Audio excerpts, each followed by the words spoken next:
Well, hello, I'm Roy Williams. This is my wife, Gwen Williams.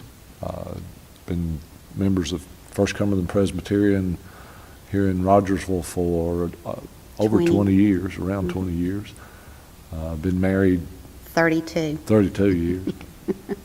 And, one of the things that we have learned to do over the years, and we've shared with our children, and our whole family pretty much participates in it, as we, talking about faith, we read the book of Proverbs every day, based on the day of the month it is. If it's the first day of the month, we read the first chapter and meditate on it and study on it. And we do this as a family. Both of our boys are grown and have their own homes and families, and we all do this.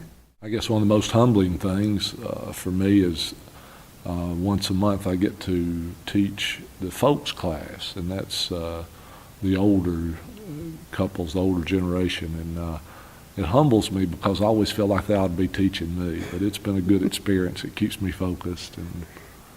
And I teach the 3 and 4-year-olds, and believe it or not, that's pretty humbling too.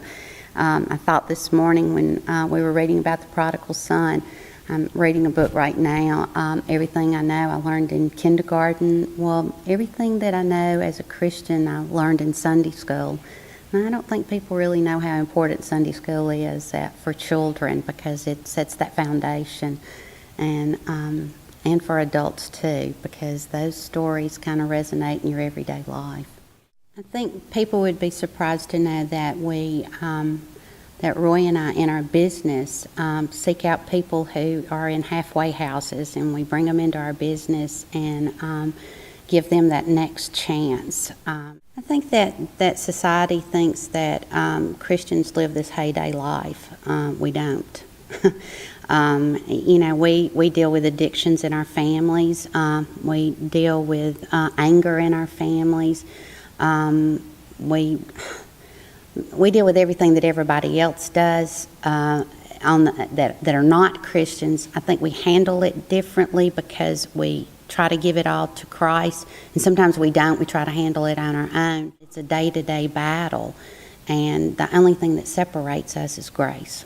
I would just say that, if you'll give it a chance, especially at this church and the Cumberland Presbyterian Church, you'll find that Christianity is not about condemnation. It's about love.